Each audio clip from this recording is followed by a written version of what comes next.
Hello there, everybody. How are you doing? Favorite to you on Thursday here. Yeah, just digging the sounds of a little Milo. I can't. Good groovy stuff, as they would say. So, how is everybody? Good to see you. And hey, I am in a mellow type of mood today, and it's great. Uh, so, how is everybody? Let me see as I gets all the buttons here.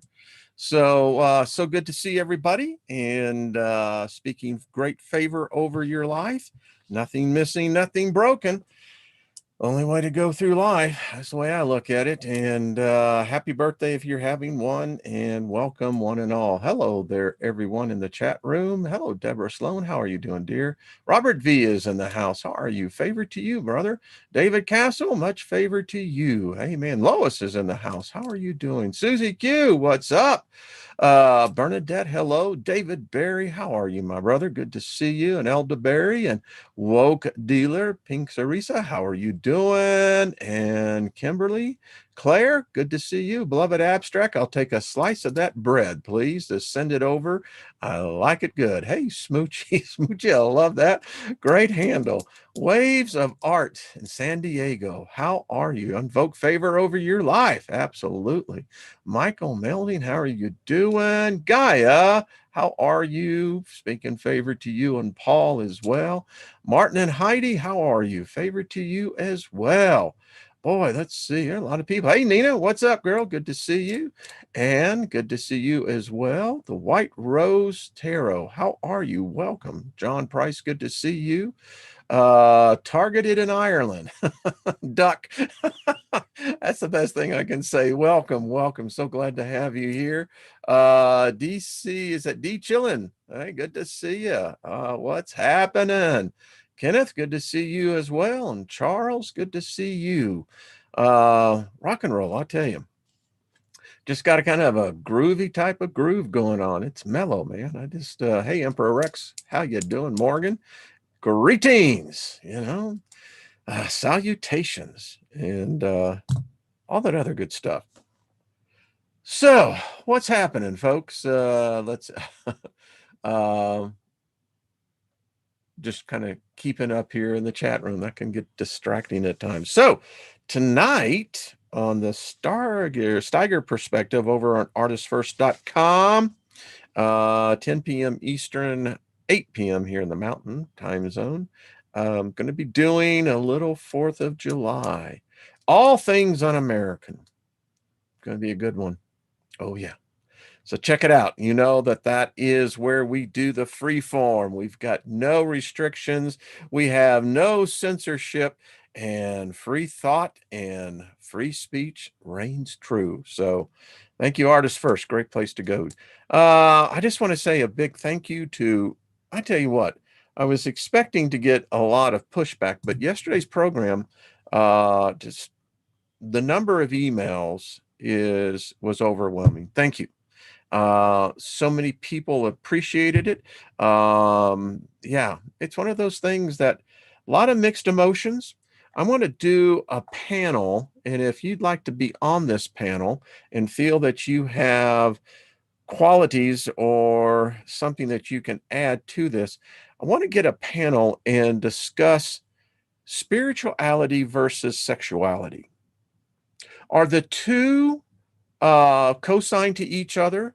Or are they in direct opposition to each other? Can sexuality and spirituality coexist? Is it possible that they're one and the same? I've checked this out. Very little really written on this. And it's interesting because even in the human personality, the personification that makes us up, there is this somehow, I don't know if you want to call it instinctual, but there is this divide between the two. And it's interesting. In some of my meditative work, it's interesting what I'm hearing from those outside on this. And it's interesting, particularly when I have conversations with Lilith and getting, the point of view that most of us don't have. So anyway, if you'd like to be on this panel, email me and we'll put a time together, because I think it's really, really key and important. There has to be barriers brought down. We can never achieve optimum positioning if we have these, you can call it, some can call it taboo, some can call it perceptions of negativity. I think that would be fair to say, only because the way that those who profit off particularly sexuality, they've really inverted it. And I contend very few human beings have ever been taught properly what true human sexuality is. If you think about it, from the minute that we're born into this world, it's one of those, oh, you don't talk about that, Mary. We don't talk about this at the house. And then if you had parents, you get the talk. And today, unfortunately, as humans do so often, they have a tendency that when they have the ability to do something, they can oftentimes make it way too far, when really all it was needed was just what it was. So, well, good, Nina. Good. We'll have you on. I'd like to have a really good, diverse panel discussion on this, because again, in Western culture particularly, sexuality is taboo.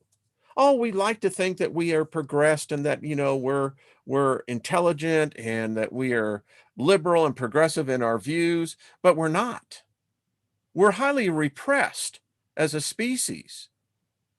And most people, again, have never been taught proper sexuality because it's a lost knowledge. We don't know anymore. We lost this knowledge thousands of years ago. And because of the way that man has progressed down the path that he has, this is a very hidden knowledge. And I am convinced by what I am picking up, it's powerful. It's the knowledge of the gods. It really is that important. And I think all of us would agree there are a lot of sacred cows that need to be tipped over here. And I think that when we get through the end of the tunnel here, that I think we're going to find some spectacular gnosis. How's that? There was a point yesterday in yesterday's show where the energy in my office was off the hook. It broke a light bulb. And I felt it. There was at one point, there were some, let's say, others participating in it. And you can tell by how the activity of the spirit realm picks up, particularly when you start talking about both.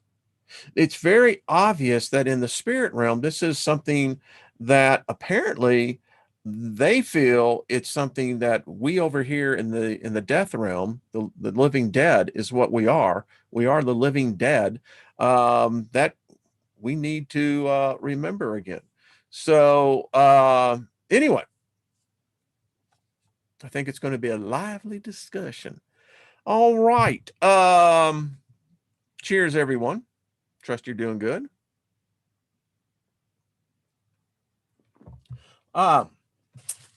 So I got a package from Al. By the way, Big Al, thank you, brother. You and I are going to meet up next time you're through Denver.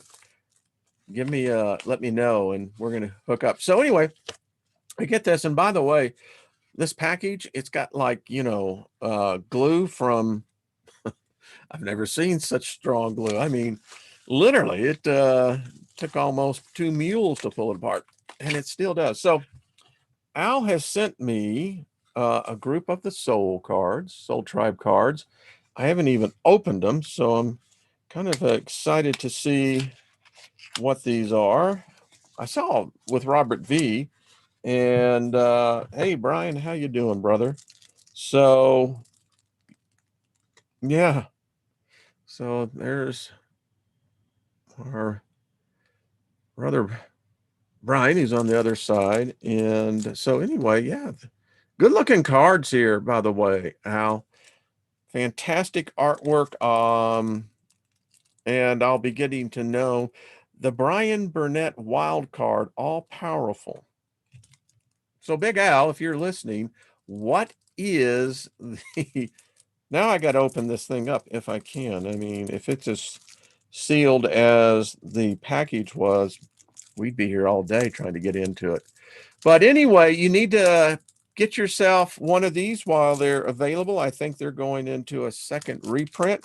If you want to get your beautiful mug on here, we'd love to have you. These are going to go down in history, no doubt about it. That is really cool. And well, we have JoJo Johnston in there. It just so now, hey Marsha, I see you, darling. And there's Miss Lois. There's Tom, and hey, anyway, they are beautiful, folks. These are. I'm going to get one for myself, and I'm going to put it in my vault, unopened. But Brother Al, this is going to be food this Saturday, by the way, over on the Milky Way Soul Tribe channel, over there with Robert V at the helm, driving the bus. We'll be kind of celebrating everything. And of course, these are slick as black ice, as they would say. Yeah, I'll have to pick up those others down there. But Brother Al, much love to you. Thank you. And wow, folks. All right. What a group. What a group. This is a family. Let them see mine. Well, I don't know. Trini's, yours may have fell on the floor. Literally, as I pick it over there. But I will do that tomorrow. I'll be on tomorrow, so we'll have a chance. Have a little fun. Maybe just have Friday as a, open guest if you want to come on and talk. I don't know. We'll see about that. Which is always fun. I mean, this is what family does. This is how you get together. This is how you get to know one another in all of our eccentricities. And I tell you, I believe this group. My wife calls me, she says that one of the reasons she fell in love with me was because of my eccentricity.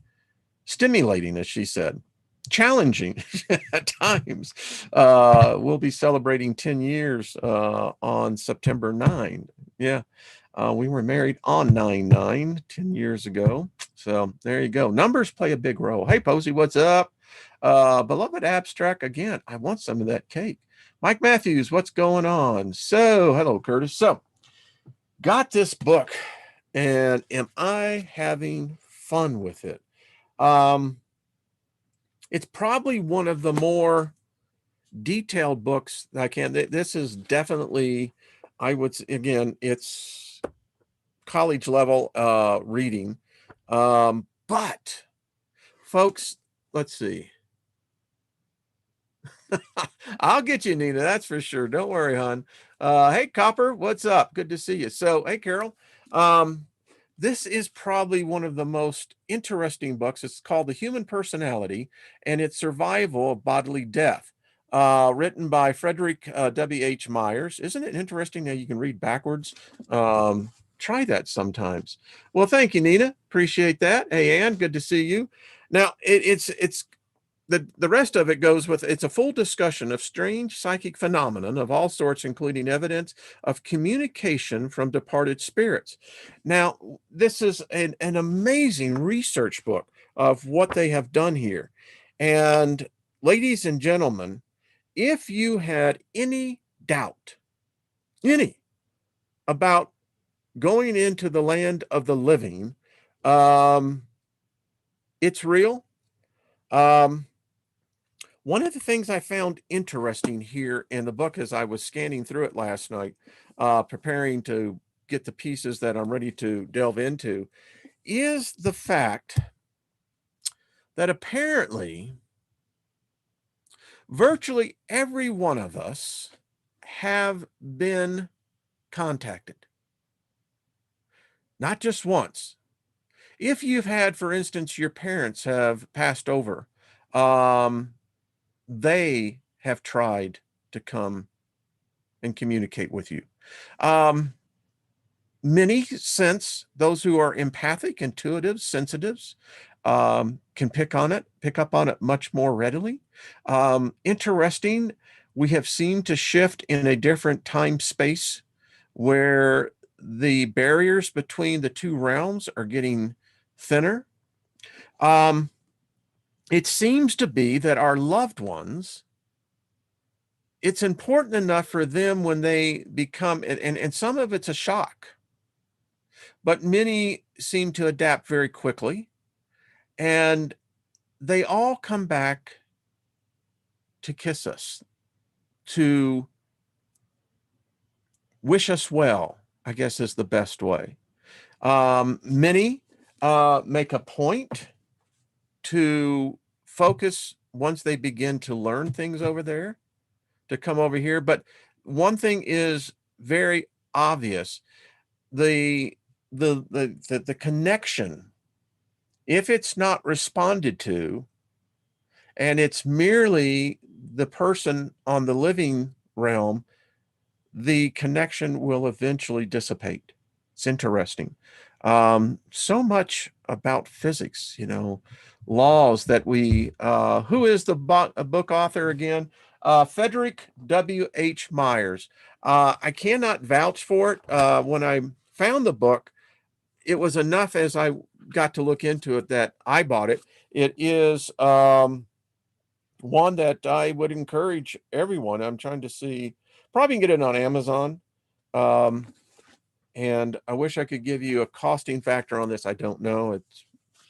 But I'm sure that as you will begin to read this, and if you're good, if you understand reading Greek, they yeah, you'll do well in this book. But so isn't it cool?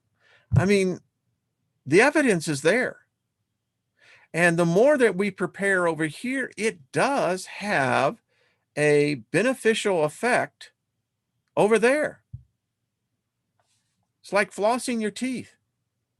If you're a regular flosser like I am, it has great dividends as you get older. You get to keep your teeth. So anyway, that's a strange allegory. No, actually, it makes quite good sense.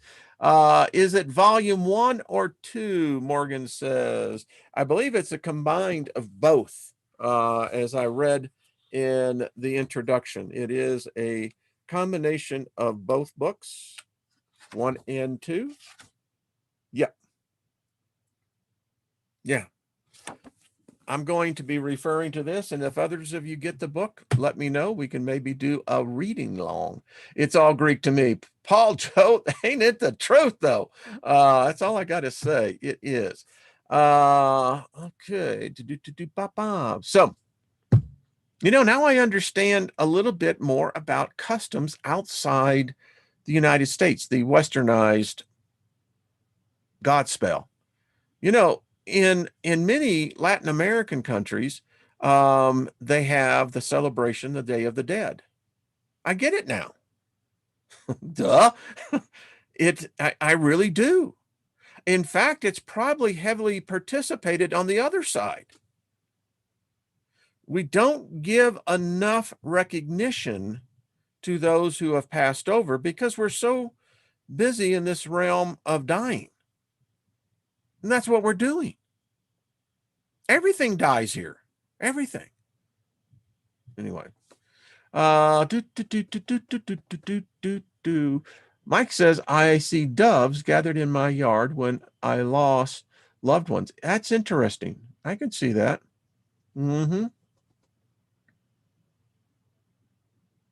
It is. That is the book. Yes. Kimberly, guess what? The loved ones that are on the other side, they're digging it. It's interesting, too.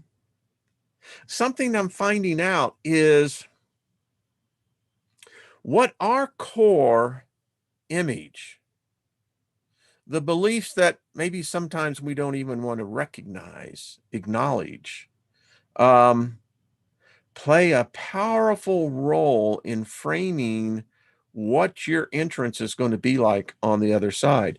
You know, they talk about the light, but there are many stories where there is no light. There are stories that say that, for instance,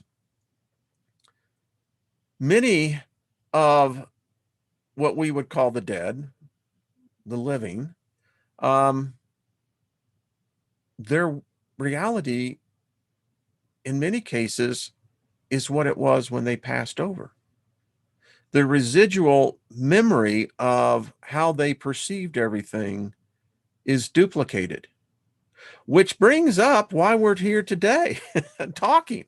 One of the things that I get most requests on for help is people needing help in concentrating.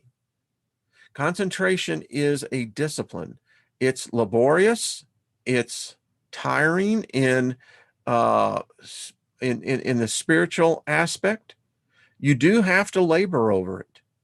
But like anything else, as you get better at it, the easier it becomes not to become distracted, not to be able to, you know, as I do, I put all my runaways into a box. The runaways are the thoughts that come running in and they run away. And they can be distracting little bitches and bastards. I mean, they can. And, you know, we're going to be talking more about creating thought forms because that's what we do. It's amazing what each individual, if you were able to see your life as it was passing through the space-time continuum, what you're going to see behind you is this whole causation effect that you and you alone caused. All the things that you created in your time here. And that's why they try to escape, I'm convinced. That's interesting, John Price. Very interesting. Says that he said, I remember coming here in a dark box from wherever I came from. You know, it's interesting. Trina and I have talked about this, and on our show, A Second Look, my earliest memories of when I now realize I was having out-of-body experiences at the age of 4 and 5, probably much earlier than that as well. Babies do have a tendency to leave uh, quite often, as we're finding out. They require a lot of rest. I mean, the energy that it takes to come into this realm, whether we're forced or we come in voluntarily, it is the death realm, and it takes a lot of energy. That's why it takes babies months to adjust. But along that line, my memories are of, it was all one of the most, it's a beautiful blue-green color. That's the only thing. And it's everywhere. It encased me. It was very comforting. And I remember being able just to almost like I was floating in there. But yeah, let's see. The ripple effects are made visible. Carol, you are correct. Absolutely. Mm-hmm. Why don't people name children Love or Truth? That's a good question. Yeah. Don't know. So, um, so we got a little bit of time here. I do have some books. These are pretty, they're not long. You can read them, most of them within, I'd say, 2 hours. But they are some great books. This is called The Power of Concentration by Thuron Dumont. Really explains it in a way that anyone can begin to pick up these techniques. You can see his chapters: Concentration Finds the Way, the Self-Mastery, Self-Direction, Power of Concentration, How to Gain What You Want Through Concentration, Concentration, the Silent Force That Produces Results in All Businesses, How Concentrated Thoughts Link All Humanity Together, the training of the will to do, the concentrated mental demand. The concentration gives mental poise. Concentration can overcome bad habits. Business results through concentration. Concentration on courage. Concentrate on wealth. You can concentrate, but will you? The art of concentration by means of practical exercises. Concentrate so you will not forget. How to concentration can fulfill your desires. Ideals developed by concentration. Mental control through concentration. A concentrated will development. Concentration reviewed. So, when I was in the corporate world in entrepreneurship, the thing that I learned about concentration is that there are many different techniques, and we'll kind of look in a couple of these quick chapters because I have a couple other books. If you want them, they can definitely help. Writing a business plan is probably one of the most laborious tasks. It is daunting, and particularly a professional business plan, one that can get you funding. And the interesting thing is, when you start writing down those things that will later impact your concentration of projecting manifestation, if you write a business plan, remember what you're doing is bringing a dream, a thought, and you're pulling it from the ether, bringing it in through you. And when you write it down, there is something that transforms. It's a spiritual law. I learned it from a pastor 40-something years ago. There's actually a scripture in it, in Habakkuk, says, write the vision down, though it tarry, it shall come to pass. And in that particular story, the tribes of Israel, the Hebrews, had just returned from captivity in Babylon. And Solomon's temple had been destroyed, laid waste. And basically the people were kind of an apathetic attitude. It's like, what the hell? Yeah, we're free of, the Babylonians, but hell, at least we were getting fed over there. Here we are in this miserable, God-forsaken place.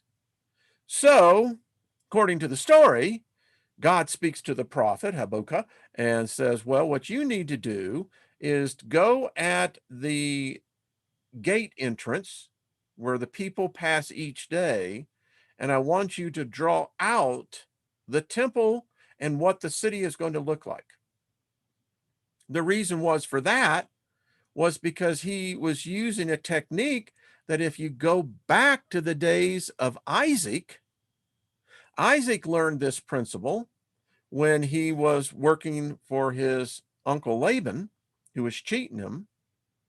And Isaac made the deal, it was Jacob, not Isaac, it was Jacob, said that, well, his uncle's, all his animals were pure breeds, pure colors. And so Laban, thinking that he was the smart guy in this whole thing, said, I'll tell you what, any offspring from my flocks that are speckled in color are yours. That'll be your payment for service to me. So what did the young Jacob do? Well, I'll tell you what he did. When the animals would come in the evening down by the watering hole, what Jacob did was that he made a thatched wall and placed this thatched wall where the animals would not only drink and eat, but also where they would produce. And while they were in the midst of their coitus, guess what they were staring at? The thatched wall. And as the story goes, that's eventually what all they produced. All their offsprings were thatched. So how did that happen? Well, it comes through the point of concentration. What a great little story, huh? But anyway, it has a great lesson to it. And the lesson is that no matter what it is that you're involved in, no matter where you are in life, you can use the powers of concentration to begin to change your whole world. And it can't be stopped. Once it's engaged, and as you stay with it, tenacity plays a lot in this. So let's just go through here, and because I got a couple. He says, this is the introduction. We all know that in order to accomplish a certain thing, we must concentrate. It is of the utmost value to learn how to concentrate. To make a success of anything, you must be able to concentrate your entire thought upon the idea you are working out.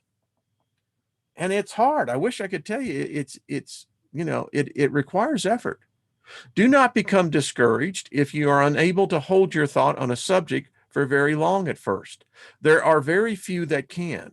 It seems a peculiar fact that it is easier to concentrate on something that is not good for us than on something that is beneficial. Why is that?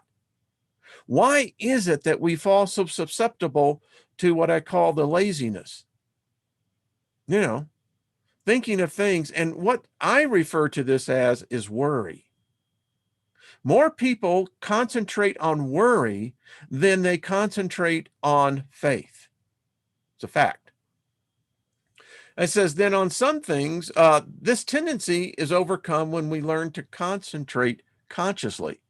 If you will just practice a few concentration exercises each day, you will find you will soon develop this wonderful power.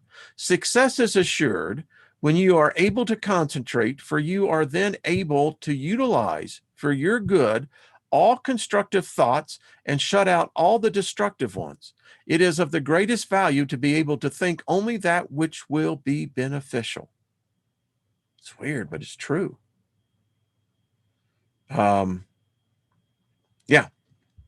Did you ever stop to think what an important part your thoughts, concentrated thoughts, play in your life? This book shows their far-reaching and all-abiding effects.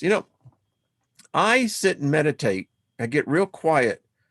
I quiet my mind. I repeat the words Shiloh, Sheila, which means, be quiet, O my soul, and know the serenity of God. And to quiet your soul quiets your thoughts. And I think about this often, and I get the effect of observer and experiencer at the same time. I try to find out where my thoughts are originating. Are these original thoughts? Are these thoughts unique to me? Has someone else thought these thoughts and placed them within me? Am I really the one who is thinking these thoughts? It's when you start focusing in on that, the hallway of the doors open up. Yeah. He goes on to write, these lessons you will find are very practical. The exercises I have thoroughly tested. They are arranged so that you will notice an improvement from the very start, and this will give you encouragement. They point out the ways in which you can help yourself. So let's just jump ahead and let's see what he has. Concentration, chapter 1, finds the way. Everyone has two natures. One wants us to advance, and the other wants to pull us back. The one that we cultivate and concentrate on decides what we are at the end. Both natures are trying to gain control. They will alone decide the issue. A man, by one supreme effort of the will, may change his whole career and almost accomplish miracles. You may be that man or that woman. You can be, if you will to be, for will can find a way or make one. It literally will create out of the substance of the ether opportunities. You want to become lucky? You can become lucky. You literally can become lucky in the sense that it finds you, it adores you, it welcomes you. It's the same thing with favor, unlimited potential. You're empowered to prosper. These words are a fact. And when you speak these words and you get them into you, they are, in fact, what I call concentration capsules. The author says, I could easily fill a book of cases where men, plodding along in a matter-of-fact way, were all at once aroused as if awakening from a slumber. They developed the possibilities within them, and from that time on were different people. You alone can decide when that turning point will come. It is a matter of choice whether we allow our diviner self to control us or whether we will be controlled by the brute within us. No man or woman has to do anything he does not want to do. He is therefore the director of his life if he wills to be. What we are to do is the result of our training. We are like putty and can be completely controlled by our willpower. Now, this swings, but wow, I'm just having a really interesting, thank you. It swings both ways. If you're not the master, you're going to be mastered. It's just that simple. In your thought, your emotions, your habits, your perspective on life. If you're not in the captain's seat, you've allowed command to another source. And the sad thing is, many times these sources are lesser than you. Many times they're equal, sometimes they're greater. But your will is more powerful than the most powerful archon that's out there. There is no archangel, no archdemon. There is no power that is greater than an individual's will. That's what makes us gods. He writes on, habit is a matter of acquirement. You hear people say, he comes by this or that naturally, a chip off the old block, meaning that he is only doing what his parents did. This is quite often the case, but there is no reason for it. For a person can break a habit just the moment he masters the I will. A man may have been a good for nothing all of his life up until this very minute, but from this time on, he will begin to amount to something. Even old men have suddenly changed and accomplished wonders. I lost my opportunity, says one. That may be true, but by sheer force of will, we can find a way to bring us another opportunity. One of the things I have found in my life, opportunities are not in scarcity. In fact, one woman who, in her perception, died and went to heaven. And as her guardian angel was introducing her to the place, they were flying, because that's what you do. You don't have to walk over there. You can literally think and you're there. But in any case, I like flying. And then I don't mean with a plane. I mean, I like flying within my own spirit being.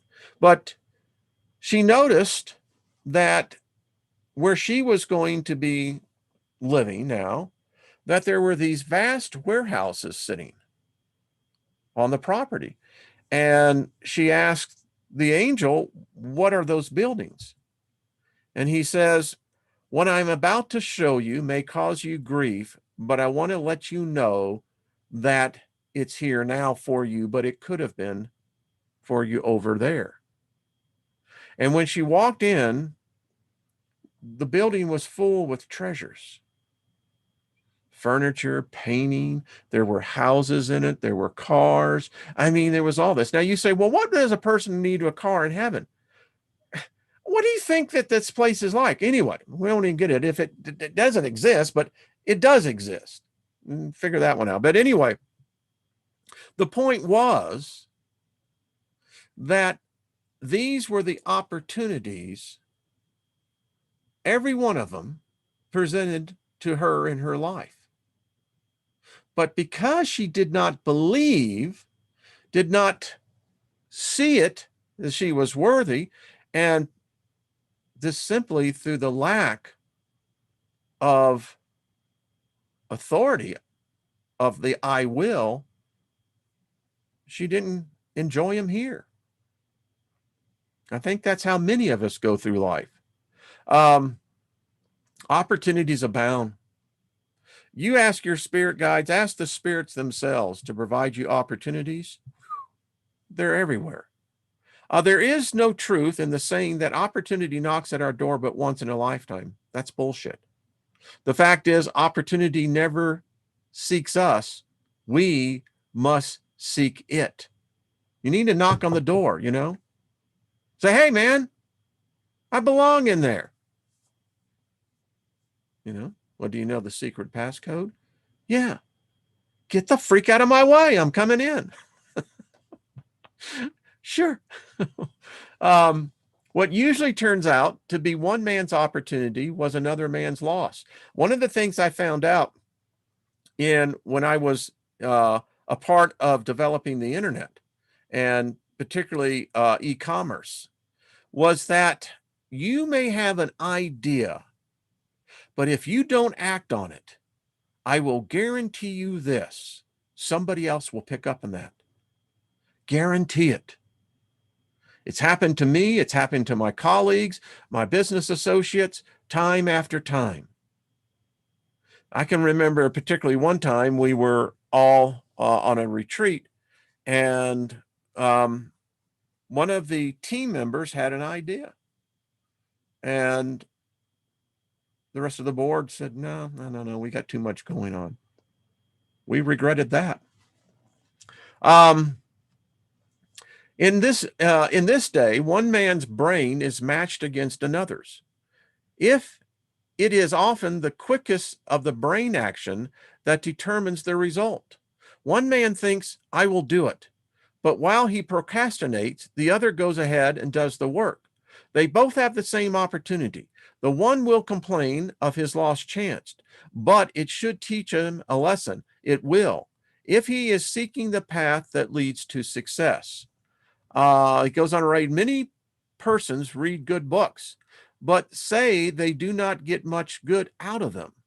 They do not realize that all any book or any lesson course can do is to awaken you to their possibilities, their potential, to stimulate them to use their willpower. You may teach a person from now until doomsday, but that person will only know what he learns himself.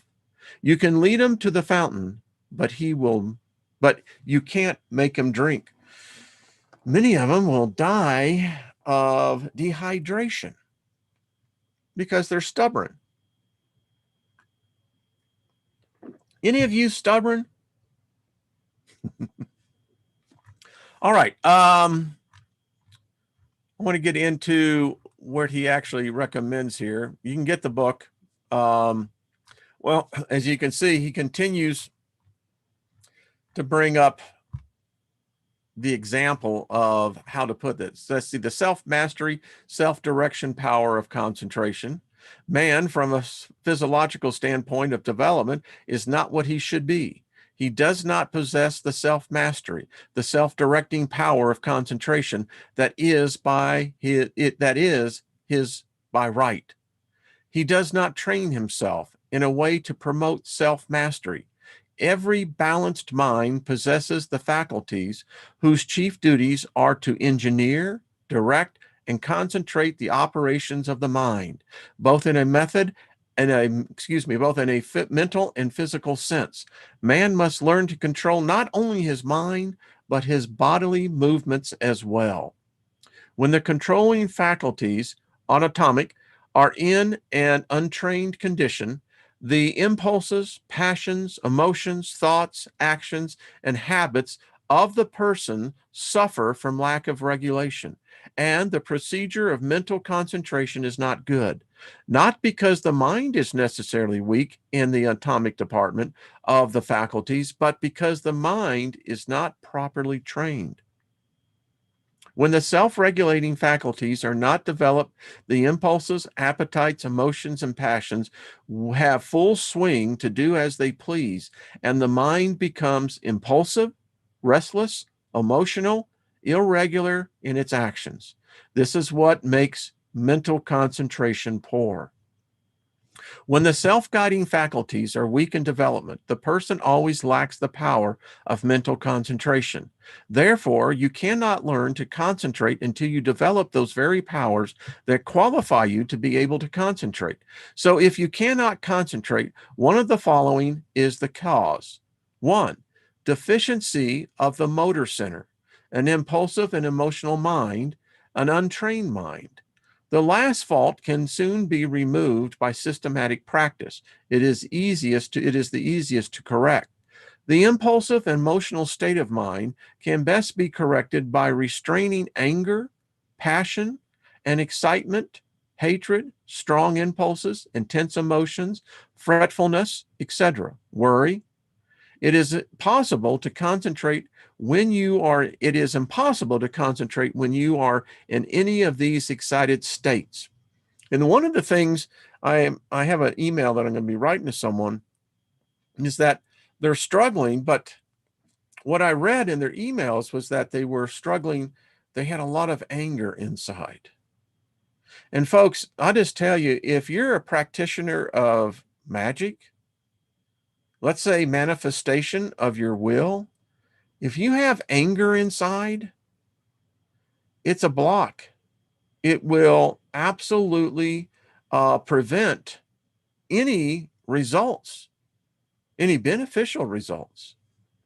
And one of the things that I have learned, and I had to learn this myself, is that when I receive the influx of what I perceive to be negative, it used to be that I would absorb that negativity in thought, and then it becomes into the thought pattern, and then you have a mental and a physiological response to it, and no doubt a spiritual one as well.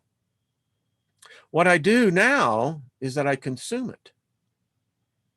I mean, we can't avoid the negativity, it's everywhere. But I don't allow it to absorb me. I don't allow it to be absorbed into me. I literally transmute it. And you want to know how I do that? I laugh. Yeah, I do.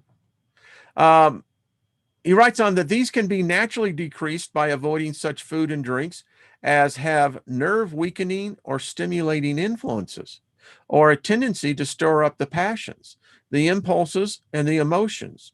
It is a very good practice to watch and associate with those persons that are steady, calm, controlled, and conservative. Correcting the deficiency of the motor centers is harder because as the person's brain is underdeveloped, he lacks willpower. The cure takes time, takes some time. Persons so affected may benefit by reading and studying my course, The Mastermind. I always like guys that do the self-plug, but it's good. Many have the idea that when they get into a negative state, they are concentrating, but this is not so. They may be meditating, though not concentrating. Now, that's a key difference. What's the difference between meditation and concentration? Meditating in many times is, well, I like to say, it's kind of like surfing. You come into meditative and you get your breathing regulated, you get your body in that state of calmness.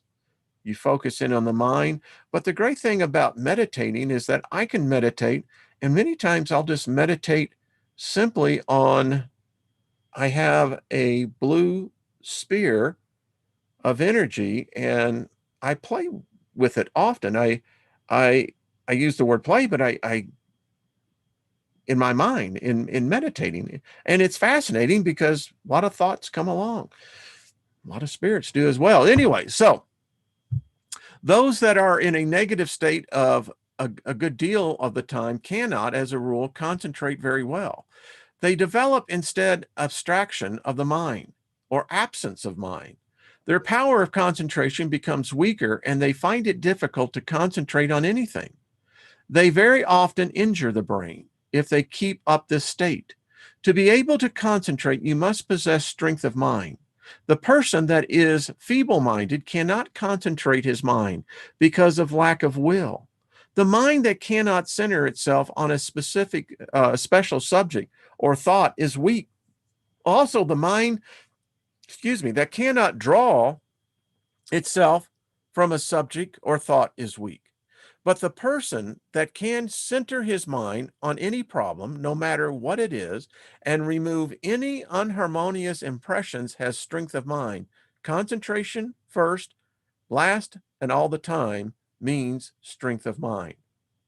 Pretty good stuff. Now, he goes on. Let's talk about some mistakes some people make.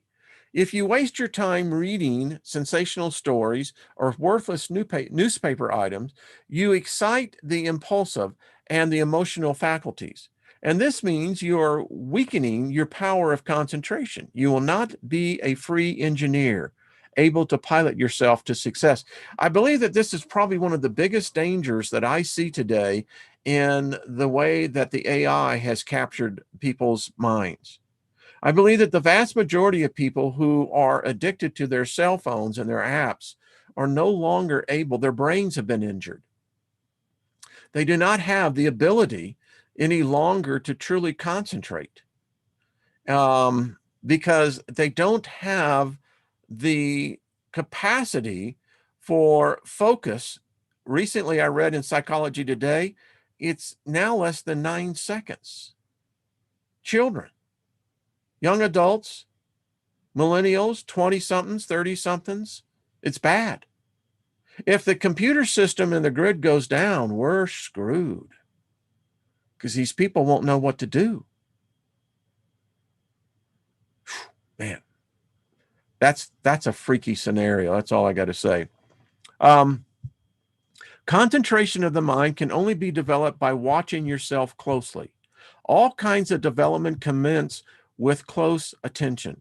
You should regulate your every thought and feeling. When you commence to watch yourself and your own acts, and also the acts of other people, you use the faculties of autonomy. And as you continue to do so, you improve your faculties until in time you can engineer your every thought, wish, and plan. To be able to focalize the mind on the object at hand in a concise and a conscious manner leads to concentration. Only the trained mind can focalize. To hold a thought before it until all the faculties shall have the time to consider that thought is concentration.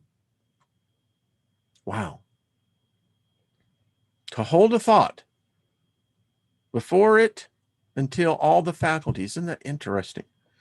Yeah, that requires. The person cannot direct his thoughts, wishes, plans, resolutions, and studies cannot possibly succeed to the fullest extent. The person that is impulsive one moment and calm the next has not the proper control over himself. He is not a master of his mind, nor of his thoughts, feelings, and wishes. Such a person cannot be a success. When he becomes irritated, he irritates others and spoils all the chances of any concerned doing their best. But the person that can direct his energies and hold them at work in a concentrated manner controls his every work and act, and thereby gains power to control others. He can make his every move serve a useful end and every thought a noble purpose. This is a good book, and like I said, it's not that hard. Now, this one is called, I think this is Annie's book. Yeah, this is Annie Besant. I think that this is her book, Thought Power and Its Controls, if I am correct on this. I think I am. Yeah, Thought Power and Its Control and Culture. Annie does a really good job in here. I like her books. She was, I guess, back in, I think, the Enlightenment period. But in here in her book, she talks about the nature of thought, which has a direct correlation into what we were discussing about concentration. 2, the creator of illusion. 3, chapter 3, the thought transference. 4, the beginning of thought. 5, memory, the growth of thought, concentration. Might be interesting to go with her. Let's just go to this one. Chapter 8, obstacles to concentration, the strengthening of thought power, helping others by thought. So this is really interesting. Let's go to, where do we want to go? Let's go to 78. Okay, that's where we'll head.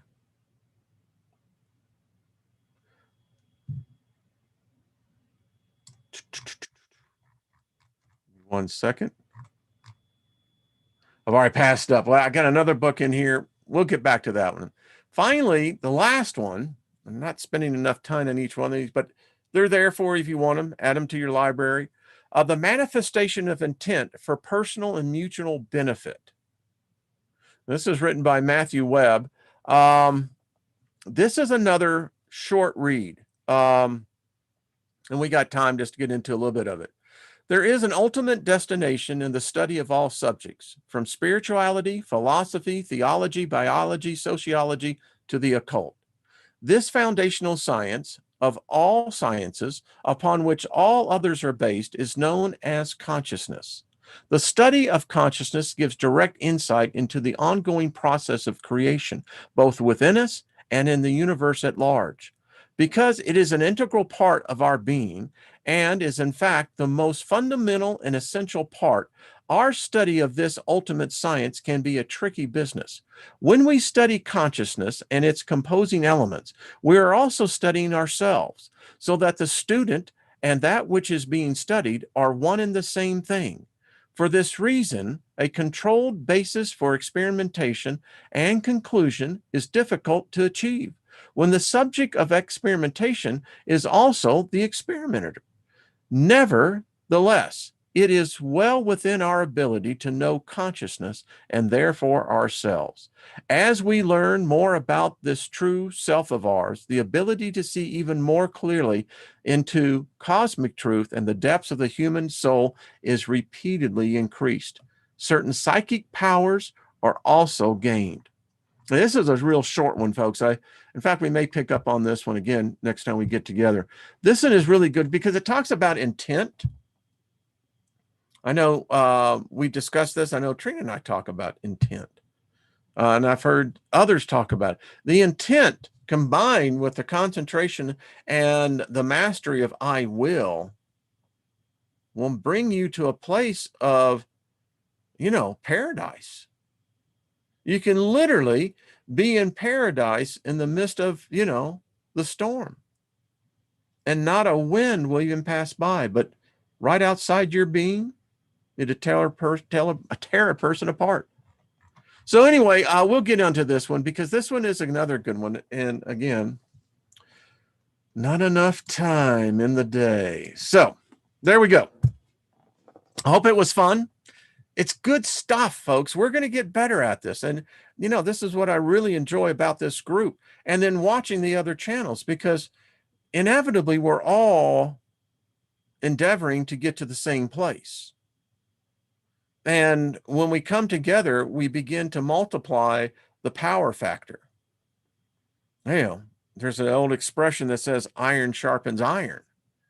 And, one of the things I know about this group is that they're hungry for knowledge, just like I am. I don't know everything. I learn a lot from different channels. That's why we go there.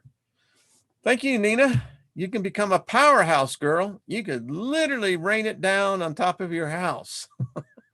Get rid of the heat. Brian,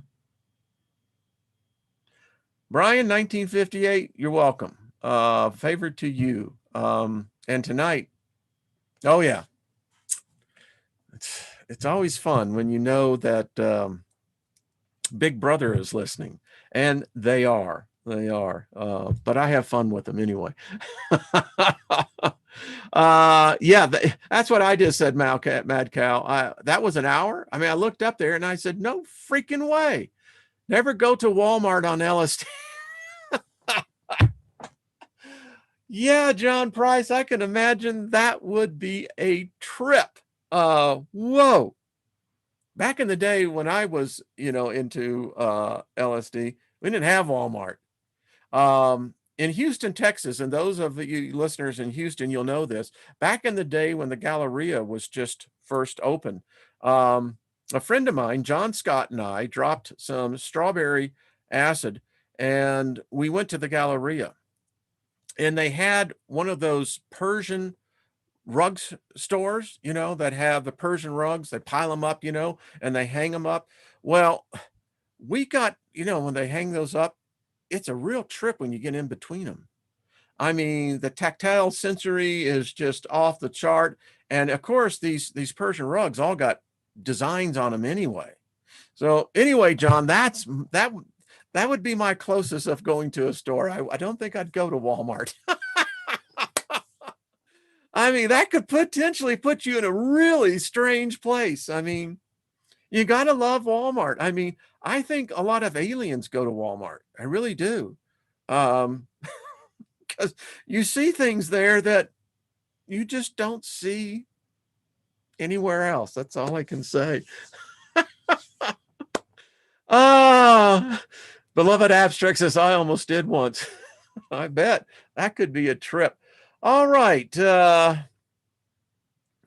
thank you, Grace. Very kind of you. All right, everyone, tune in tonight. It's going to be fun. It is absolutely going to be fun. Fun. Thinking of Flynn, but anyway. All right. Have yourselves a fabulous day. May you just be in a state of pleasantness all the time. I think that's a really good way to go through life. How you doing? I'm in a state of pleasantness. Thank you. Well, doesn't that bother you? No, I'm in that state of pleasantness. All right. Much love, everyone. I'll see you tomorrow. And in the interim,